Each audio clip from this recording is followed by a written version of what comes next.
పరిస్థితులు ఎదురైనప్పటికీ కదా, ఆపదలతో కూడినటువంటివి కావచ్చు, ఎట్టి విధమైనటువంటి ఆటంకములతో కూడినవి కావచ్చు, అనారోగ్య స్థితులు కావచ్చు, అసమాధాన స్థితులు కావచ్చు, పడిపోయినటువంటి స్థితులు కావచ్చు, ఇటు విధంగా మన జీవితంలో ఎన్నో సంభవిస్తున్నప్పటికీ దేవుడు మనకు తోడుగా ఉండి అన్ని విషయములో మనకు తోడుగా ఉండి కాపాడుతూ కాయచ్చు కదా, దినదినము సజీవ లెక్కల్లో ఉంచుతూ దినదినాభివృద్ధి కలగజేస్తా ఉన్నాడు. మళ్ళీ మన కుటుంబాల్లో కానీ వ్యక్తిగతమైన జీవితాలను తీసుకున్నట్టయితే దేవుడు అనుదినము మనకు తోడుగా ఉండి తన కృపాక్షేమముల చేత మనల్ని ఆశీర్వదిస్తూ నడిపిస్తూ వ్యక్తిగత జీవితంలోనే కావచ్చు, కుటుంబ జీవితంలోనే కావచ్చు, దినదినాభివృద్ధి కలగజేస్తా ఉన్నాడు. ఇటు విధంగా దేవుడు దినదినాభివృద్ధి కలుగ చేయుటకు, ఆశీర్వదింపబడుటకు నేనేమైనా చేస్తున్నానా అని ఒకసారి మనలని మనము పరీక్షించుకుంటే చేయుచున్నది ఏమీ లేదు. కానీ అయినప్పటికీ మనము దేవుడి మూలముగా ఎందుకు దీవింపబడతా ఉన్నాము అంటే కేవలము ఇది దేవుని యొక్క కృప. హల్లెలూయా. రైట్. ఈ కృప ఉన్నప్పుడే, ఈ కృపా కాలమున దేవుడి యొక్క కనికరము మన యందు ఉన్నప్పుడు దేవుని యొక్క ఆ యొక్క సన్నిధానమందు ఆత్మలో మనము దినదినము వర్ధిల్లుతూ ఉండాల. సమయమును పోనీయక కదా, ఏమన్నాడు? సమయమును పోనీయక సద్వినియోగము చేసుకో, దినములు చెడ్డవి. మీరు కొంతసేపే కనబడి అంతలోనే మాయమైపోయే ఆవిరి వంటి వారు కారా? ప్రియమైనటువంటి వారులారా, నేను పదే పదే ప్రతి వాక్యంలో జ్ఞాపకం చేస్తూ ఉంటా. ఎందుకు జ్ఞాపకం చేస్తున్నా ఒక మాట అంటే అది నాకు కూడా మంచిది, చెప్తున్న నాకు మంచిది, విననైన మీకు మంచిది. ఏంటి అంటే పరలోక రాజ్యంను సంపాదించుకొనుట అంత సులువైనటువంటిది కాదు. దేవుని వాక్యం సెలవిస్తుంది, పని వాడే జీతానికి పాత్రుడు. అంతే, పని చేస్తేనే పరలోకం. ఏ పని? సొంత పని కాదంట. మళ్ళా మామూలుగా అందరం ఏ పనుల మీద ఉంటాం దినము? సొంత పనులే. కానీ బాగా జ్ఞాపకం పెట్టుకోవాలి, రాత్రికాల సమయం ముందు సొంత పనిలో గనక నీ ఒకవేళ రేపు నీ కాలమును విడిచిపెడితే వెళ్ళేది పరలోకం అనేటటువంటిది గ్యారెంటీ అయితే లేదు. ఏదో అక్కడ దాకా అయ్యగారు కాబట్టి ఏదో ప్రార్థన చేస్తాడేమో, కానీ అట్లా కుదరదంట. పనివాడు జీతమునకు పాత్రుడు. కాబట్టి మనము దేవుని పని చేయు వారమై ఉండాలా. ఆ పని దేవునికి మహిమ తెచ్చేటటువంటిదిగా ఉండాలా. ఇప్పుడు చూడండి, మనం ఎంతో కష్టపడతా ఉన్నాం, ఎంతో శ్రమిస్తా ఉన్నాం. కష్టపడుతూ మనం ఏం చేస్తున్నాము అనేసి అంటే కొన్ని కూర్చుకుంటున్నామండి. ఒక ఉదాహరణ చెప్పి నేను వాక్యంలోనికి వెళ్తా. మనం కష్టపడుతూ కొన్ని కూర్చుకుంటున్నాం, సంపాదించుకుంటున్నాం. అందులో మొదటిదిగా గృహము కదా. ఒక గృహం ఉంటుంది, ప్రతి ఒక్కరికి గృహము. ఎందుకు నీకు ఆ గృహము అనేసి అంటే నువ్వు నివసించడానికి నివాస స్థలం నీవు ఉండాలి కదా. ఆ గృహములో ఒక గది ఉంటది. ఏంటి అంటే కిచెన్. అందులో సరిపడా వంట సామాన్ అంతా ఉంటది. ఎందుకు అంటే నీవు తినాలి కదా, నీవు బ్రతకడానికి ఆహారమును నీ శరీరమును బట్టి తినాలి కదా. ఆ తర్వాత ఇంకొక గది ఉంటది, పడక గది. మంచం ఎందుకంటే నీవు అనుకున్నప్పుడు నీ విశ్రాంతి తీసుకోవడానికి. వెహికల్స్ ఉంటాయి, నీ సొంత పనుల పైన నువ్వు తిరగడానికి.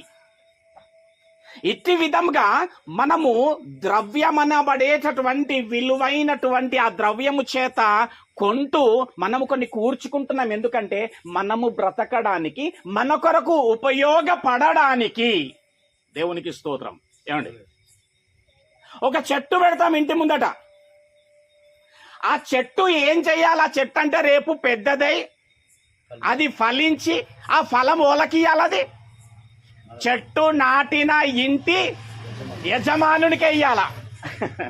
బాగా ఆలోచించండి. ఎప్పుడైనా ఆ చెట్టు పైన ఎవరైనా వచ్చి చెయ్యేసిర్రు అనుకో, ఏం చేస్తాం? ఓయ్ అంతేనా? ఏం అంటే నీవు నాటినటువంటి చెట్టు, నీవు నీరు పోసిన చెట్టు, నువ్వు ఎరువేసిన చెట్టు రేపు ఫలిస్తే అది కేవలం నీకే చెందుతుండాల. ఎవరి దానిపైన చెయ్యి వెయ్యనేం, ఎందుకంటే నీవు పెట్టిన మొక్క. హల్లెలూయా. ఎందుకు అనేసి అంటే, ఇప్పుడు చూడండి, మన గృహంలోనికి వచ్చి కూడా నువ్వు కష్టపడి సంపాదించుకుంది ఎవరైనా ఎక్కడైనా ఎవరైనా పాడు చేస్తా అని కూర్చుంటే ఏం చేస్తావు? ఇల్లంతా బీకేసి పందిరేస్తా ఉన్నారు అనుకో, ఏం చేస్తావు కదా? తిడతాము, బెదిరిస్తాము, ఇంకా కోపం వస్తే ఒకటి కొట్టినా కొడతాం. ఎందుకంటే నీది, ఎందుకంటే నువ్వు కష్టపడి దాన్ని ద్రవ్యం అనేటటువంటిది అక్కడ విలువ పెట్టి కొన్నావు కాబట్టి. ఇప్పుడు కొరింథీయులకు రాసిన పత్రికకి వెళ్దాం. కాబట్టి ప్రియమైనటువంటి వారలారా, మొట్టమొదటిగా నీవు, నేను, నిన్ను, నన్ను దేవుడు సజీవ లెక్కలో ఈ దినమున ఉంచినాడు అంటే ఒకటే ఒక కారణం అండి. ఏంటి అది అనేసి అంటే, సంపూర్ణ స్థితిలోనికి ఈ దినమైన నా కుమారుడు వస్తాడేమో, పరిపూర్ణత చెందుతాడేమో అని ఒక అవకాశమును దేవుడు నాకు ఇచ్చినాడు అని అర్థం. ఈ దినం ఎన్ని సంపాదించినా ఊపిరాగిపోతే ఏది నీతో రాదు. మరీ ప్రాముఖ్యంగా ఏది నిన్ను, ఏ కారు, ఏ బంగ్లా, ఏ మిద్ద, ఏ మేడ, ఏ పొలములు, ఏ భూమి జాగలు నిన్ను పరలోకం చేర్చవు. జ్ఞాపకం పెట్టుకుందాం అందరం నాతో పాటు. నేను కూడా మొన్న ఇప్పుడు చెప్పబోయే నెక్స్ట్ మంత్ మెసేజ్ రాస్తూ ఉంటుండగా నేను కూడా కొన్ని నిర్ణయాలు తీసుకున్నా. ఇప్పటి నుంచి ఈ విధమైన కొనాలా, కూర్చుకోవాలా, వద్దు, నేను బంద్ చేస్తా. ఉన్న కాడికి చాలు. పిల్లలు ఇక పిల్లలకు 5-6 ఏళ్ళు అయితే చేతికి వస్తారు, కష్టపడతారు, వాళ్ళకు వాళ్ళు చేసుకోవాలా, చేసుకుంటారులే. ఇక నా బతుకంతా ఇదే విధంగా సంపాదించాలా, ఈఎంఐలు కట్టాలా, ఇట్లా అని పోతే ఇక నేను దేవుని పని ఎట్లా చేస్తా? దేవుని పని చేయాలంటే ఏం కావాలా? నాకు పైసలు కావాలా. కాబట్టి ఒక భక్తి కార్యక్రమం చేయాలంటే నాకు ఏది చెయ్యాలన్నా ఈ లోకంలో ఏదో అవసరం, పైసలతోనే అవసరం. భక్తి కార్యక్రమం అంటే ఏంది? విధవరాన్లను వారి ఇబ్బందుల్లో పరామర్శించుట, దిక్కులేని వారిని ఇంట చేర్చుకునుట, వారి ఇబ్బందులను వెళ్ళి పరామర్శించుట, ఇహలోక మాలిన్యమును తనకు అంటుకొనకుండా తన్ను తాను కాపాడుకొనుటనే భక్తి. భక్తి కార్యక్రమాలు ఏంటి అనేసి అంటే, వస్త్రహీనుడు కనబడిన ఎడల వానికి వస్త్రములిచ్చుట, ఆకలి కొన్న వానికి అన్నము పెట్టుట, ఇవి భక్తి కార్యక్రమములు. లోకమాలిన్యం అంటుకొనకుండా మనల్ని మనము జాగ్రత్త పరుచుకొనుట, ఇవన్నీ చెయ్యాలంటే మరి ఎట్లా? కాబట్టి ఇక నేను ఇప్పటి నుంచి ఈ విధంగా వెళ్తానని నా యొక్క లైఫ్ని ఒక డిజైన్ చేసి పెట్టుకున్నా. ఇప్పుడు నో, ఇట్లా కాదు, ఇట్లా చేయాలని. ఎందుకంటే ఎప్పుడు పోతుందో ఊపిరి తెలువది గనుక నేను ఎన్ని సంపాదించి పెట్టినా ఎవరికి అవుతావో ఏమవుతావో నా వెనుక వచ్చువాడు ఉంచుతాడో తీసేసుకుంటాడు, ఎవరికేమి తెలుసు. నా కష్టం అట్లా కూడా ఫలించేటటువంటి గ్యారంటీ లేదు. కానీ ఆ ప్రయాసం ఏదో నేను ఒకవేళ దేవుని యందు పడ్డానుకో, ఇట్లా పడాలన్న పిల్లలకు కూడా నేను నేర్పించిపోయింది అనుకో, దేవుని యందు పడిన ప్రయాసము వ్యర్థంగా, అది నిన్ను పరలోకానికి చేరుస్తుంది. కాబట్టి మనం ఏవైతే కూర్చుకుంటున్నామో, ఏవైతే కష్టపడి సంపాదించుకున్నామో, ఒకరు లాక్కుంటున్నారన్నా, ఒకరు నష్టపరుస్తున్నారన్నా, ఒకరు పాడు చేస్తున్నారన్నా, మనం ఏ విధంగానైతే ఊరుకోము కదా. ఊరుకుంటామా? ఊరుకోం. ఖండిస్తాం, గద్దిస్తాం, ఇంకేమనంటే కొడతాం కూడా. మరి అది న్యాయమేనా?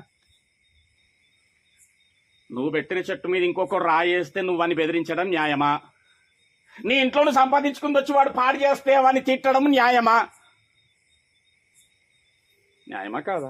1 కొరింథీయులు 6 న్యాయమా కాదా? న్యాయమే. న్యాయమే. ఎట్లా న్యాయం చూద్దాం. 6వ అధ్యాయం, 1 కొరింథీ 6వ అధ్యాయము, 1 కొరింథీయులకు రాసిన పత్రిక 6వ అధ్యాయం కొన్ని మాటలు చెప్తాను నేను.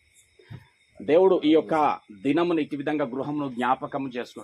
ఈ రోజు నువ్వు ఇక్కడ ప్రార్థన పెట్టుకోవాలని నీకు తలంపు ఏదైతే వచ్చిందో, ఏదైతే వాక్యమును ఆదరించినావో, ఆహ్వానించినావో, ఇది మన వలన పరిశుద్ధాత్మ దేవుడు మనల్ని ప్రేరేపించి నడిపిస్తున్నటువంటి విధి విధానం. హల్లెలూయా.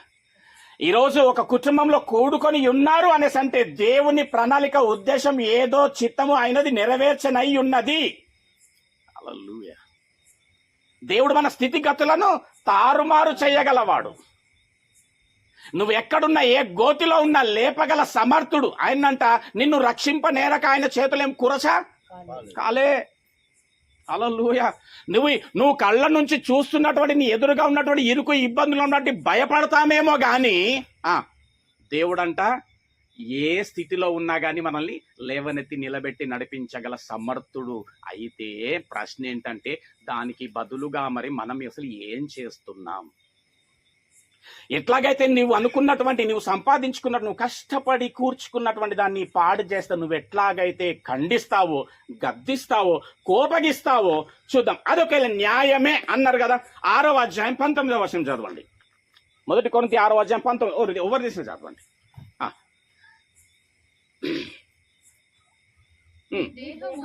దేవుని వలన మీకు అనుగ్రహింపబడి. నీ దేహము ఎవరి వల్ల అనుగ్రహింపబడ్డది? రైట్. ఈరోజు పుట్టినదినం జరుపుకుంటున్నాడు. తన దేహం ఎవరి వలన? దేవుడి వలన అనుగ్రహింపబడ్డది. తనకు అనుగ్రహింపబడ్డటువంటి ఆ చిన్న కుమారుడు ఆ దేహం ఎక్కడి నుంచి వచ్చింది?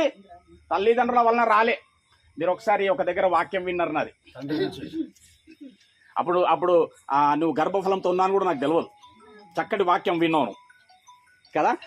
మీ ద్వారా వచ్చినటువంటిది కాదు. నాకున్న పిల్లలు, వారి దేహము, వారు నా భార్య వలన వచ్చినటువంటిది కాదు ఆ దేహం. మీ దేహము దేవుని వలన ఏముందమ్మా? మీకు అనుగ్రహింపబడ్డది. ఎవరి ద్వారా వచ్చింది దేహము? దేవుని వలన. అందుకే 119వ కీర్తన 13వ వచనంలో దావీదు గారు అంటారు, ప్రభువా నీవు నా తల్లి గర్భమందు నిర్మించినటువంటి ఆ విధానము చూస్తుంటే నాకు భయము, ఆశ్చర్యం కలుగుతుంది ప్రభువా. ఏమి నిర్మాణం ప్రభువా? చిన్న కణమును పట్టుకున్న తల్లి గర్భంలో ఏమి ఆ నిర్మాణం ప్రభువా అంటే, దావీదు తల్లి గర్భంలో దావీదుని ఎట్లా చేస్తుందో దావీదుకు చూపిస్తుంది. మళ్ళా అప్పటికి దావీదు పెద్దోడే, కానీ దావీదు ఎట్లా తల్లి గర్భంలో రూపింపబడ్డాడో దేవుడు దావీదుని చూపిస్తుంటే దావీదు చూస్తున్నాడంట. హల్లెలూయా. దీని ద్వారా ఒకటి నాకు గ్రహింపు వచ్చింది. ఏంటో తెలుసా? మన అన్నీ కూడా రికార్డ్ అయిపోయి ఉంటాయి అనే విషయం. మన ప్రతి స్థితిగతి, ప్రతి క్రియ రికార్డ్ అయిపోయింది. దేవుని నిఘా ఉంటుందంట. హల్లెలూయా. దేవుని నిఘా తప్పించుకున్న నేరం అంట. కాదు ప్రభు నేను చేయలేదు ప్రభు నువ్వు అంటే కనుక అప్పుడు అంటే ఒక పెద్ద ఎల్ఈడి పడుతుందంట. మొత్తం నీ క్రియ అంతా పడుతుందంట. అప్పుడు అంటే సిగ్గుపరచబడతామంట. సర్వలోకమున ఆ యొక్క అది ఆ విధమైనటువంటి క్రియ పడతా ఉంటే సిగ్గుపరచబడతా ఉంటామంట. మరి అట్టి విధమైనటువంటి సిగ్గుపరచబడేటటువంటి స్థితి మనకొద్దు అనేసి అంటే దేవుని యందు ఉండాలంట. దేవుని యందు ఉన్నటువంటి వాడు వాడినంటే దేవుడు సిగ్గుపరచబడనివ్వడంట. కాబట్టి ఇప్పుడు ఏంది? నీ దేహము దేవుని వలన. ఒకసారి అది అట్లనే పెట్టండి. ఆ యెషయా 44:2 ఒకసారి చదువుద్దాం, మళ్ళీ వద్దాం. అది అట్లనే పెట్టి వద్దాం మళ్ళీ మనం. యెషయా 44:2 వచనం.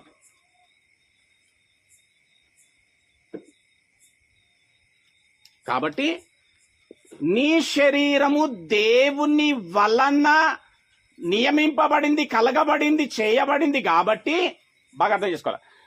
నీ శరీరము ఇప్పుడు ఏది చేసినా ఎవరి నిమిత్తమై ఉండాలి? అది నువ్వు పెట్టిన చెట్టు ఏమన్నావు? నీకే ఇయ్యాల ఫలం. అవునా? నువ్వు కొన్న మంచం, నువ్వు కొన్న టీవీ, నువ్వు కూర్చున్నటువంటి సీటు, చేరు ఎవ్వరు ఖరాబ్ చేయదు. అది నీకోసమే ఉండాలి. న్యాయమే కదా. మరి న్యాయమైనప్పుడు నీ శరీరము దేవుని వల్ల నీకు అనుగ్రహింపబడినప్పుడు ఈ శరీరము ఏది చేసినా ఎవరిని కూర్చి ఉండాలా? అంతే కదా. అది న్యాయమేనా కాదా? ఉండకపోతే అన్యాయం, అక్రమం, అనీతి. అంటే నీ చేతలు ఏదైతే నువ్వు అనుదినం చేస్తున్నావో దాని ద్వారా దేవుడు మాత్రమే మహిమ పొందుతుండాలా? అట్టి క్రియలున్నాయా? అట్టి చాతలున్నాయా? నంబర్ 1. నువ్వు ఏ మార్గంలోనైతే ప్రతి దినము వెళ్తున్నావో ఆ వెళ్ళే మార్గము దేవుడికి సంతోషం పుట్టించేదిగా ఉండాలా? ఉన్నాయా అట్టి మార్గములు మన జీవితంలో? సరి అయిన తిన్ననైన మార్గంలోనే నడుస్తున్నామా? ఇష్టానుసారమైన మార్గంలో పోతున్నామా? హల్లెలూయా. దేవుడికి మహిమకరంగా ఉండాలి. నువ్వు ఆలోచించే ప్రతి ఆలోచన కూడా దేవునికి మహిమ. ఎందుకంటే నీ దేహము దేవుని వలన మీకు అనుగ్రహింపబడ్డది. చదవండి ఒకసారి. రెండవ వర్షం చదవండి. 44:2 యెషయా చదివి మళ్ళీ అక్కడికి పోదాం. యెషయా 44:2. నిన్ను సృష్టించి గర్భంలో నిన్ను నిర్మించి ఎవరు? దేవుడు. నీకు సహాయము చేయువాడైనా యెహోవా. చాలు. ఇప్పుడు మళ్ళీ అక్కడికి వెళ్దాం. కొరంత తీసి పెట్టండి. ఎవరు సృష్టించారంట? ఎవరు చేస్తున్నారంట? నిన్ను సృష్టించి నిన్ను నిర్మించి ఈ దేహము నేనిచ్చిన నీకు. కాబట్టి నీ దేహముతో దేవుణ్ణి ఏం చేయాలా? నీ దేహముతో దేవుణ్ణి మహిమపరచాల. అంటే నువ్వు మాట్లాడే మాట కావచ్చు, చూసే చూపు కావచ్చు, ఆలోచించే విధానం కావచ్చు, వెళ్ళే మార్గం కావచ్చు, చేసే క్రియ కావచ్చు, ప్రతిదీ కేవలం దేవుని మహిమార్థమయ్యే ఉండాలా. లేకపోతే ఆయన కూడా కోపగిస్తాడు. జాగ్రత్త. అంటే ఈరోజు వర్తమానం కేవలం తనకే కాదు, అంతేనా? అందరికీ, తనతో పాటు కూడి ఉన్న మనకందరికి జాగ్రత్త. ఈ దేహముతో కేవలము దేవుణ్ణి మహిమపరిచేటటువంటిదిగా ఉండాలండి. చూస్తున్నాం కళ్ళ ముందు ఎంతో మంది వెళ్ళిపోతా ఉన్నారు. ఆ వెళ్ళిపోయిన వాళ్ళలో లేనివారు ఉండొచ్చు, చాలా ఉన్నవారు కూడా ఉండొచ్చు. ఈ రెండే కనబడతాయి. లేనివాడు ఉన్నవాడు అని కనబడుతుంది, కానీ పనివాడు అనేది మాత్రం కనబడదు. పనివాడే, పోయినవాడు, దేవుని పని చేసి పోయినవాడు అనేది మాత్రం కళ్ళకు కనబడట్లే. ఎందుకు? అందరు ఎట్లా పోతా ఉన్నారు తెలుసా? సొంత పనులు చేస్తూ చేస్తూ చేస్తూ పోతుండ్రు. పరలోకం కష్టం. ఇదేం వాక్యం అంటే సత్యవాక్యం. వాక్యంతో గద్దించాలనంట, ఖండించాలనంట, బుద్ధి చెప్తుండాలంటే, ఇది మనకు బుద్ధి చెప్తుంటదంట. దేవునికి ఇస్తుంది. చదవండి ఇప్పుడు 6వ అధ్యాయం 19వ వచనం చదవండమ్మా. మొదటి కొరింథీ. మీ దేహము దేవుని వలన మీకు అనుగ్రహింపబడి మీలోనున్న పరిశుద్ధాత్మకు అంటే ఇప్పుడు పరిశుద్ధాత్మకు దేవుడికి ఆలయం ఏందన్నమాట? అబ్బా, కానీ మనమేమనుకుంటున్నాము ఆలయాలు ఏవి? కానీ ఆలయం అసలు బైబిల్ ప్రకారం ఆలయం ఏంది? దేహము. దీని పరిశుద్ధంగా ఉంచుకోవడానికి ప్రయత్నం చేయాలి, దీని పవిత్రంగా ఉంచుకోవడానికి ప్రయత్నం చేస్తుండాల. చదవండి అమ్మా, చదవండి. ఆలయం ఉన్నదని అయ్యో మీరు ఎరగరా? ఇంకా ఎరగండి. ఆలయము ఏదేదో కాదు, నీ దేహమే. పరిశుద్ధాత్ముడు దాంట్లో నివసిస్తున్నాడు. చదవండి అమ్మా. అమ్మా, మీరు అది మీరు మీ సొత్తు కాదు. ఇది నేను కొన్నా, ఇది నా సొత్తు, నా కష్టార్జితం. అంతేనా? నువ్వు వచ్చి ఏదో చేసేస్తా, పడేస్తా, విరగొడతా అంటే కుదరదు. ఇది నేను కొన్నా, ఇది నా సొత్తు. అమ్మా ఇంకేముందమ్మా? అది చూడు, ఫస్ట్ చెప్పినటువంటి కొన్ని మాటలకి ఇవన్నీ కూడా కుదురుతున్నాయి కదా.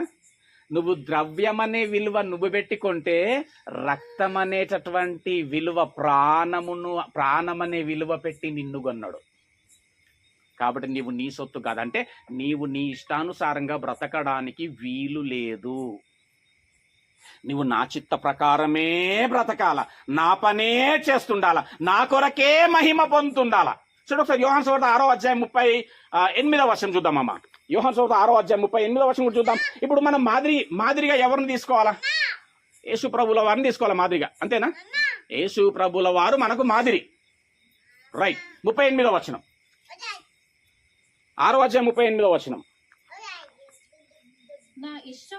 నా ఇష్టమును నెరవేర్చుకోవడానికి నేను రాలేదు, కానీ మనము మన ఇష్టమును నెరవేర్చుకోవడానికి. నా ఇష్టం. అందుకే అంటాడు, చెప్తే ఏమంటాడు? అరే నా ఇష్టం, నాకు అన్ని తెలుసు. ఏం తెలుసు? ఒక్కటి తెలియదు వాక్యము. అసలు నీకు తెలియాల్సిందేంది? ఈ లోక సంబంధితమైంది కాదు. నాకు తెలుసు అనేది నువ్వేం తెలుసు అంటావు అంటే లోక సంబంధితమైంది తెలుసు అంటున్నావు. కానీ నీ క్రైస్తవుడికి ఏం తెలుసు ఉండాలా? వాక్యం. నాకు తెలుసు అంటే ఏదో వాక్యం చెప్పనేసి అనాలా. నేను అంటే అది కాదు అంటాడు మళ్ళా. కానీ నీకు తెలవాల్సింది ఏమై ఉండాలా? వాక్యం తెలిసి ఉండాలా. అప్పుడు రొమ్మె ఎగరేశాను, నాకు తెలుసాను. హల్లెలూయా. నేను నా ఇష్టము నెరవేర్చుకోవడానికి రాలే. అట్లాగే మీరు కూడా మీ ఇష్టం నెరవేర్చుకోవడానికి రాలేరు అని అర్థం. చదవమ్మా, ఏముంది ఇంకా? నన్ను పంపిన వాని చిత్తమును నెరవేర్చుటకు కూడా కాదు అక్కడ. మళ్ళా కూడా అంటే అన్ని కలిసి వస్తాయి. ఆయన చిత్తాన్ని నెరవేర్చుటకే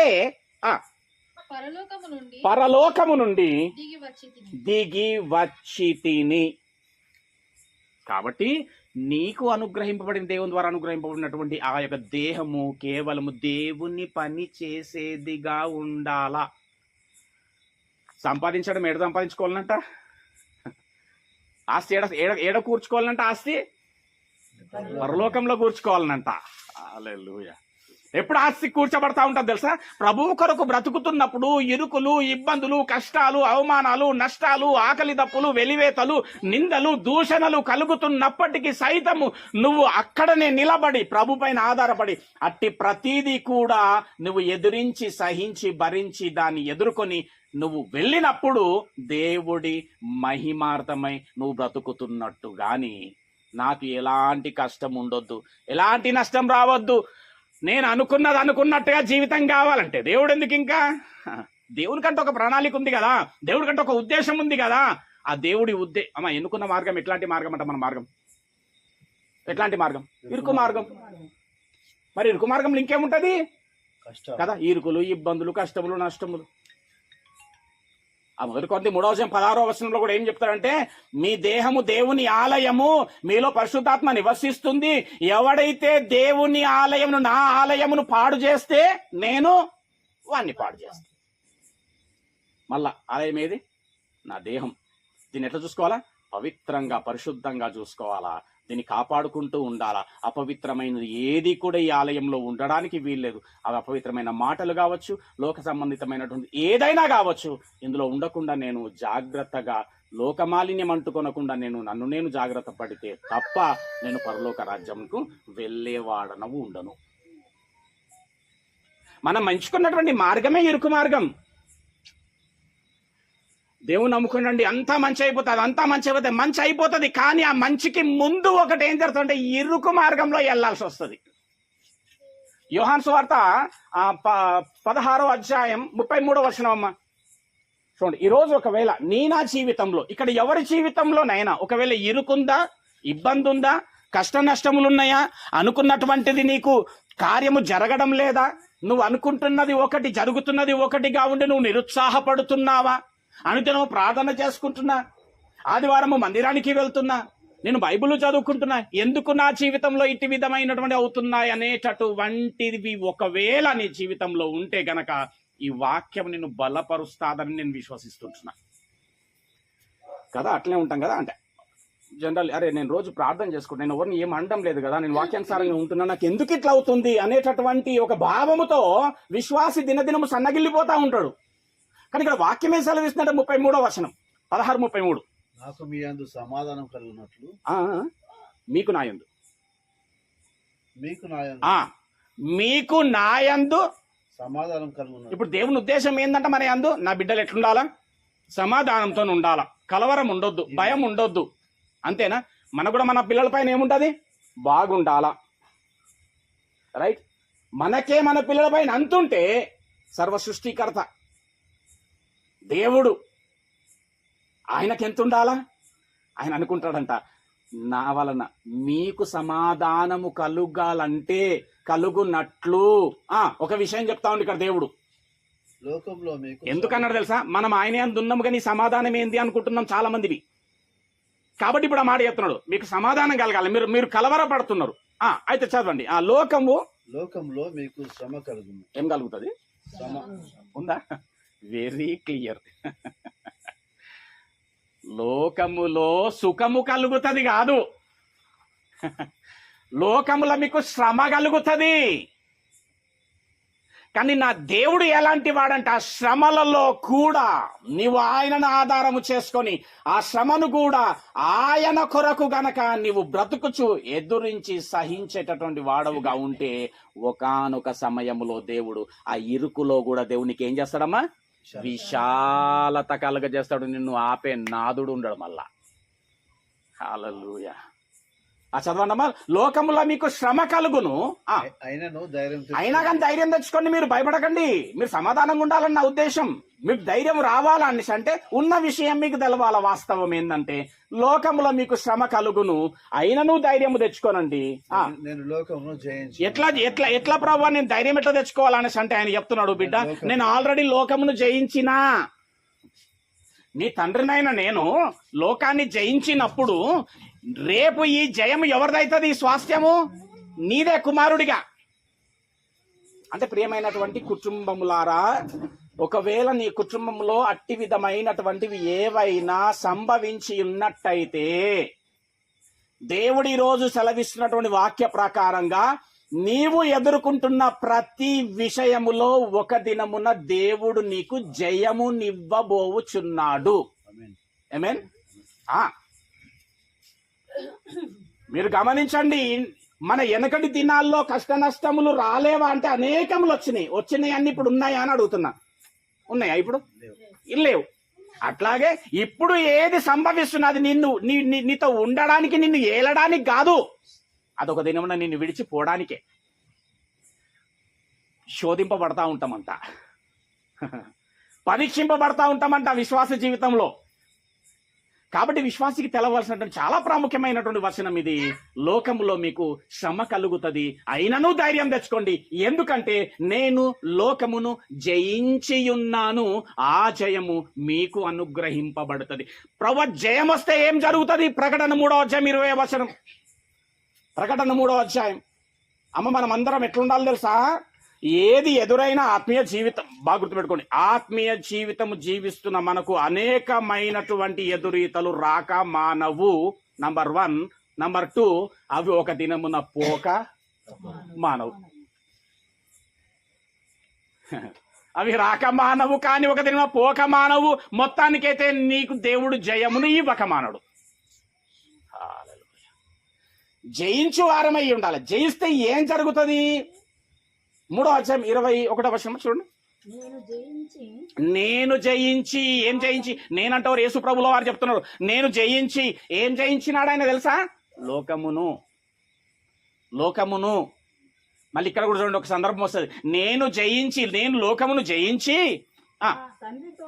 నా తండ్రితో కూడా ఆయన సింహాసనమునందు కూర్చొని ఉన్న ప్రకారము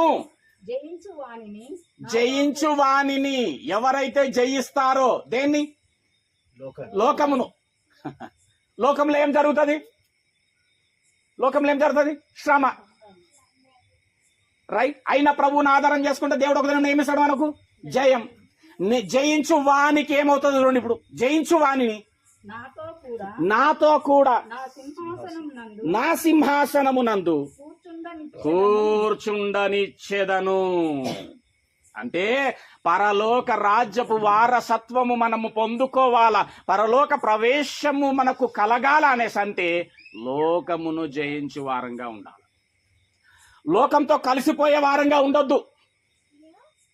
లోకమును మన పైన ఏలిపించుకునేదిగా ఉండదు మన బ్రతుకులు. మనము ఏలే వారంగా ఉండాలనంట.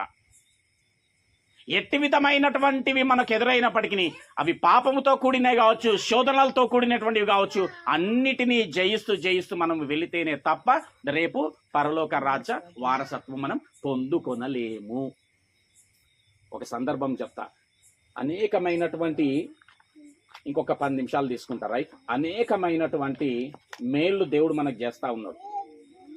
ఒప్పుకుందామా మేలు దేవుడు చేస్తున్నాడని? 100% దేవుడు చేస్తుంది. దేవుడు చెయ్యంతే అసలు నువ్వు నేను ఉండం, ఇప్పుడు అసలు బ్రతికే ఉండము. అసలు గొప్ప మేలు ఏంటంటే ఆక్సిజన్ ఇస్తున్నాడు, అదే పెద్ద గొప్ప మేలు. సజీవ లెక్కల్లో జీవం, ఊపిరి. విలువ తెలియట్లేదు, ఎందుకంటే మంచిగుండి పుక్కడికి వచ్చేస్తుంది కదా, ఫీల్ చేసుకుంటున్నాం. ఒకసారి మంచాన పడితే సిలిండర్ కాస్ట్ ఎంత ఉంటుందో ఒకటి, ఒక సిలిండర్ కాస్ట్ ఎంత ఉంటుందో ఆక్సిజన్. సిలిండర్ల మీద సిలిండర్లు అయిపోతా ఉంటే ఏం పోతా ఉంటది? డబ్బులు పోతానే ఉంటాయి. మరి దీనికి ఎవరు ఇవ్వాలా విలువ? కైసరికి ఇవ్వాలనంట చెప్పాలా? దేవుని ఏంది? దేవునికి ఇచ్చేది ఏంది? కైసరికి ఇచ్చేది ఏంది?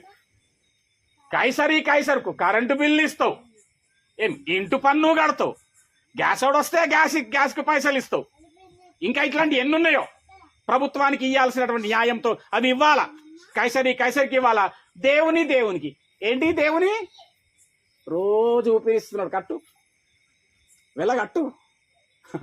నీ కండ్ల వెలగట్టు, నీ కిడ్నీల వెలగట్టు, నీ కార్జం వెలగట్టు, నీ ఊపిరితిత్తుల వెలగట్టు, నీ నరముల వెలగట్టు, నీ బ్రెయిన్ వెలగట్టు. దేవునికి కట్టు ఇయ్యు, సరిపోతా మన జీవితం. ఏమిచ్చి అబ్బా కదా మీకు అంటాడు కదా, ప్రవ్వా ఏడాది దూడాలనా, వేల కొలది పొట్టేళ్ళని ఇవ్వాలనా, వేలాది నదులంతా విస్తాల తైలం నివ్వాలనా, ఏమిచ్చి ప్రభువా, నా జ్యేష్ఠ పుత్రుడిని ఇవ్వన్నా, ఎవరిని ఇవ్వాలా, ఏమిచ్చి ప్రభువా. ఎందుకంటే దేవునికి ఇవ్వాలనంట, మరి ఇవ్వండి. హల్లెలూయా. ఏమిస్తే ఏమి ఇవ్వాలనో తెలుసా? నీ హృదయాన్ని, నీ బతుకు జీవితాన్ని తన కొరకు నువ్వు ఎప్పుడైతే సమర్పించుకుంటావో అది దేవుడికి అవసరమైనటువంటిది. హల్లెలూయా.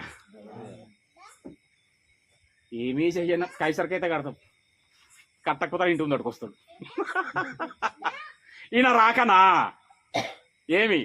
ఏమి రా భక్త, ఏమి సంగతి అనకనా. అందుకే పౌలు కూడా అంటాడు, చెప్తే వింటారా, కట్ట పట్టుకొని రావాలని అంటాడు ఆయన. మనకంటే దెబ్బ పడేదాకా జ్ఞానం రాదంట మనిషికి, పడాలంట ఒకటి. కానీ ప్రభు ప్రేమ గలవాడు, కేవలం వాక్యంతో ఖండిస్తా ఉన్నాడు, ప్రేమతో వాక్యంతో గద్దిస్తా ఉన్నాడు. తను ప్రేమించు మనిషిని గద్దిస్తాడంట, తను ప్రేమించు మనిషిని శిక్షిస్తాడంట. ఈరోజు అది జరుగుతూ ఉన్నప్పుడు మన బ్రతుకు జీవితంలో మార్చుకునేటటువంటి వారంగా ఉండాలి. ఇన్ని మేళ్లు పొందుకుంటున్నాం. అప్పుడు ఇశ్రాయేల్లో కూడా అనేకమైనటువంటి మేళ్లు చేసినాడు. మేలు చేసినప్పుడు వారు కృతజ్ఞతగా ఉన్నారా లేరా? రోమా 1వ అధ్యాయం, రోమా 1, ఒక 10 నిమిషాలు తీసుకుంటాను. రోమా 1, ఎందుకంటే ఇది అయినాక ఇప్పుడు భోజనాలు పెడతారు. కొంచెమన్నా సరే అన్న అనుకో, అయిపోయింది చాలమంటే పెరుగు కన్నా మరి నేను ఇవ్వకుంటానా అన్న, నేను కూడా ఆత్మకు మస్తు పెడతానా.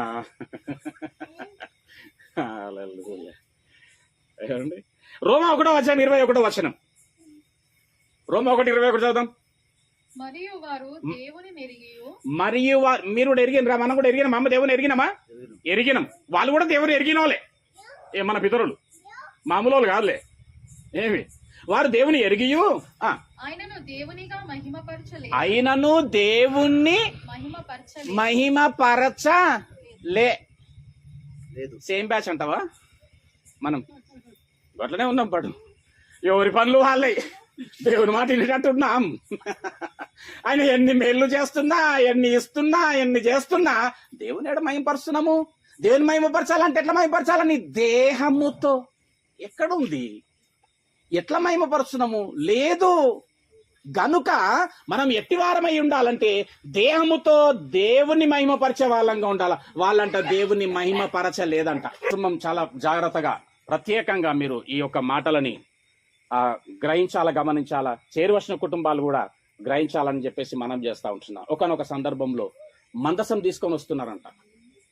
మందసం తీసుకొని వస్తే ఒక ఇన్సిడెంట్ జరిగింది. ఆ ఇన్సిడెంట్ కంట గడగడ వణికిపోయిందంట. దావీదు కూడా గజగజ వణికిపోయింది. ఆ మందసం తీసి ఒకళ్ళు ఇంట్లో పెట్టినారంట. ఆయన పేరేం పేరు? ఓబేదేదోము. మందసం ఓళ్ళ ఇంట్లో ఉంది, ఓబేదేదోము ఇంట్లో ఉందంట. ఎన్ని నెలలుంది? 3 నెలలుంది. 3 నెలల్లో ఓబేదేదోము కుటుంబం ఏమైపోయింది? చెప్పండి బ్రదర్, మీరే అన్ని అడుగుతారు. బహుగా ఆశీర్వదింపబడ్డది. దేవునికి స్తోత్రం. బహుగా ఆశీర్వదింపబడ్డది. ఎందుకు? మందసము ఆయన గృహములోనికి వచ్చినందున వారి గృహము ఆశీర్వదింపబడ్డదంట. మందసము గృహములోనికి వస్తే ఎందుకు ఆశీర్వదింపబడ్డది కుటుంబం, గృహము? అసలు మందసములో ఏమున్నది అని చూస్తే 10 ఆజ్ఞల పలకలు, మన్నా, అవునా, ఆహారోను చిగురించిన కర్ర, ఈ 3 ఉన్నాయి. ఇప్పుడు మందసము ఆ ఓబేదేదోము గృహములోనికి వెళ్ళగా గృహము ఆశీర్వదింపబడడానికి గల కారణం ఏంటంటే, మొట్టమొదటిదిగా ఆ గృహములోనికి వాక్యము వెళ్ళింది, వాక్యము ఆహ్వానింపబడింది. ఆ గృహములో ఏముందన్నమాట? వాక్యము. అడుగుతున్నది ఈరోజు వాక్యము నీ గృహములో, నీ కుటుంబంలో, నీ జీవితంలో వాక్యం ఉందా? వాక్యం ఉన్నప్పుడే అనాలి. ఏమనాలి? నాకు తెలుసు, నాకు చెప్పక అనాలి. యవనస్తులు ఏమంటారని చెప్తే అంటే చెయ్యం కాదు, అట్లాగా నాకు తెలుసు. ఏం తెలుసు? లోక సంబంధితమైంది తెలుసు నీకు. నీకు వాక్యం తెలిసినప్పుడు ఆ డైలాగ్ కొట్టాలి, నాకు తెలుసు అనాల. ఇప్పటి నుంచి ఎవరైనా మీకు నాకు తెలుసా అంటే ఏదో పలానా వాక్యం ఏడుందో తీయమని చెప్పండి. తీయలేడు అనుకో, నీకు ఏం తెలియదురా బాబని చెప్పండి. మొట్టమొదటిగా ఆ కుటుంబంలోనికి ఏం ఆహ్వానింపబడింది అంటే వాక్యం ఆహ్వానింపబడింది. ఈ దినమున కూడా ఈ గృహంలో వాక్యం ఆహ్వానింపబడింది. హల్లెలూయా. ఆ గృహంలో వాక్యం ఆహ్వానింపబడి ఉన్నందున గృహము ఆశీర్వదింపబడింది. కుటుంబాల్లో అనేక కుటుంబాల్లోనంట హేబేలు వారి వంటి వారు ఉంటారంట, కయ్యను వంటి వారు ఉంటారంట. ఒకరు ప్రార్థన అంటే ఒకరు సమయం లేదంటారంట. కానీ మొన్న కుటుంబంలో ఎట్లుండాలి? మీ కుటుంబం ఎట్లుండాలా? ప్రార్థన కుటుంబంగా, వాక్యము కలిగిన కుటుంబంగా ఉండాలా. సీక్రెట్ ఏం సీక్రెట్ తెలుసా? నువ్వు ఆశీర్వదింపబడాలంటే మొట్టమొదటిగా నీ కుటుంబంలో, నీ జీవితంలో వాక్యం ఉండాలా. వాక్యం ఉన్నటువంటి నీ జీవితం ఏం చేయాలంటే చదివిన వాక్యమును, తెలుసుకున్న వాక్యమును, పొందుకున్న వాక్యమును ప్రకటించేటటువంటి జాబితాల్లో నువ్వు ఉండాల. ప్రకటింపబడని ఎడల శ్రమ. అవునా? ప్రకటింపబడింది శ్రమ. ఈ మందసం గురించి 2 సమూయేలు 6వ అధ్యాయం 10వ వచనం నుంచి ఉంటే తర్వాత చదువుకోండి. 2 సమూయేలు 6వ అధ్యాయం 10 నుంచి. 1 కొరింథీ 9వ అధ్యాయం తీయండి ఒకసారి. 1 కొరింథీ 9వ అధ్యాయం 16వ వచనం. నంబర్ 1, ఆ యొక్క మందసము ఉండి ఉన్నందుకు ఎందుకు ఆశీర్వదింపబడ్డదంటే 1వది ఆ కుటుంబంలో, ఆ గృహంలో, వారి జీవితాల్లో వాక్యము చేర్చబడింది. వాక్యమును పొందుకున్నటువంటి కుటుంబం వాక్యమును ప్రకటించేదిగా ఉండాలా.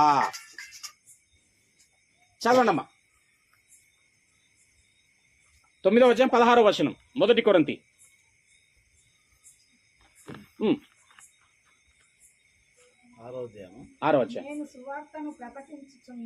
అది పౌలు గారు ఏం చేస్తున్నారంట? నేను సువార్తను ప్రకటిస్తున్నాను. ఇప్పుడు మనల్ని పెట్టిరు అనుకో, అక్కడ ఏమేమో పనులు పెట్టాల్సి వస్తుంది. నేను పలానా పనిని చేస్తున్నాను, నేను పలానా దాని కొరకు ప్రయాసపడుతున్నాను.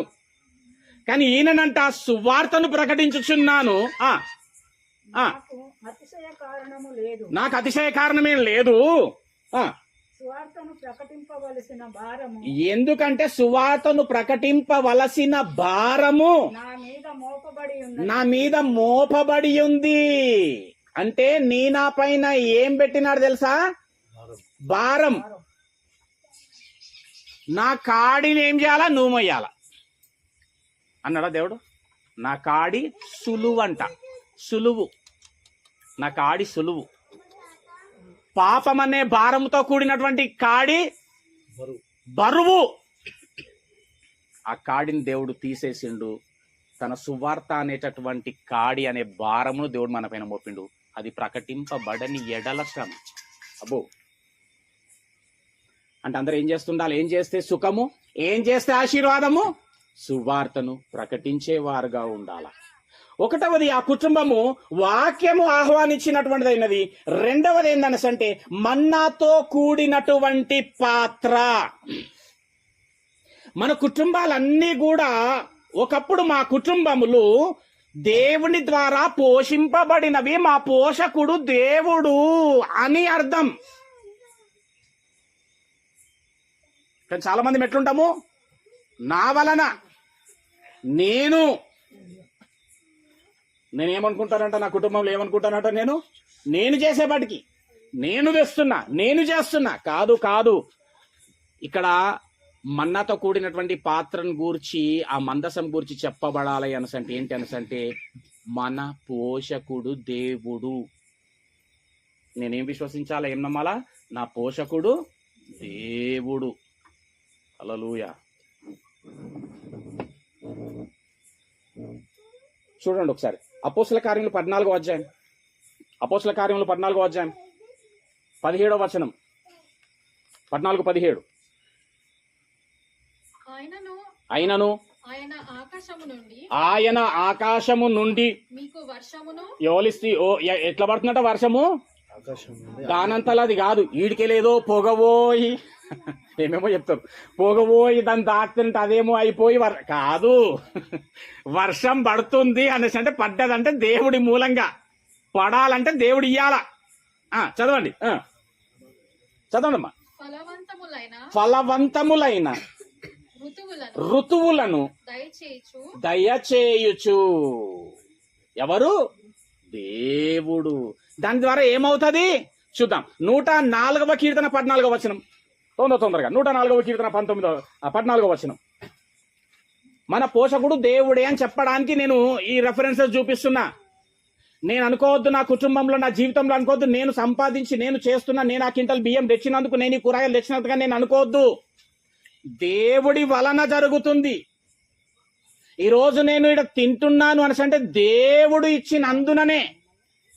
అందుకే ప్రతి వారు ప్రార్థన చేసుకొని తినాలా. ఇప్పుడు చూడండి, చాలా బాగుంటది. 14వ వచనం చదవండి. 104:14. పశువులకు గడ్డిని, ఆగో మనకే కాదంట, పశువులకు, పశువులు ఏం తింటాయమ్మా? గడ్డి కదా. పశువులకు గడ్డిని, నరుల ఉపయోగమునకు కూర మొక్కలను అది. ఏం కూర? పొద్దుగాల బీరకాయ. యాడికెళ్ళి వచ్చింది? రైతేమో చేసి ఏమో చేసినందుకు కాదు, దేవుని మూలంగా జరుగుతున్న ఇవన్నీ. నరుల ఉపయోగమునకు కూర మొక్కలను ఆయన మొలిపిస్తున్నాడు కనుక ప్రతి ఒక్కరము తినేటప్పుడు అందుకే ప్రార్థన చేసుకొని తినాలి. ఏమని? ప్రభువా ఇట్టి ఆహారం ఇచ్చినందుకు నీకు వందనాలు. ప్రార్థన చేస్తాంలే, దినదినాహారమును నేడు మాకు దయచేయము అన్నట్టే గాని కింటలు ఉంటాయి మళ్ళీ ఇంట్లో. ఏ నాటికి ఆనాడు ఉండదు. ఫుల్ స్టాక్ ఉంటే తప్ప నిద్ర పట్టదు మళ్ళీ మనకి. సరే పర్వాలేదులే, పని ఏమైనా దేవుంది. అబ్బే. 3వది అహరోను కర్ర. ఆ కుటుంబం ఆశీర్వదింపడానికి నంబర్ 1 వాక్యము చేర్చబడింది. నంబర్ 2 నా పోషకుడు దేవుడు అనేటటువంటి విశ్వాసములో వాళ్ళు స్థిరపరచబడినారు. 3వది ఏంటంటే అహరోను కర్ర. ఒకప్పుడు అంట మోషే అహరోనుల పైన ఒక సమాజం తిరగబడిందంట. మీరేంది మాకు చెప్పేది? ఎవరిచ్చారు మీకు ఈ అధికారం అని చెప్పేసి ఆ యొక్క సమాజం తిరగబడితేనంట దేవుడు అహరోనును దేవుడు నియమించినాడని జనులు తెలుసుకొనుటకు అందరి కర్రలు ఒక్క దగ్గర వేయించినాడంట. అందులో అహరోను కర్రను మాత్రమే చిగురింపజేసి తెలియజేసినంట, నేను ఏర్పరచుకొని ఉన్నవాడు, ఇతనికి మీరు లోబడి ఉండాలా. పాత నిబంధన ప్రకారము ప్రధాన యాజకుడు అహరోన్ అయితే, నూతన నిబంధన ప్రకారము ప్రధాన యాజకుడు యేసు క్రీస్తుల వారు. నీవు ఆ కుటుంబం ఏం చేసిందంటే దేవుని అధికారమునకేం కాబడింది? అది లోబడిన కుటుంబముగా ఉండే.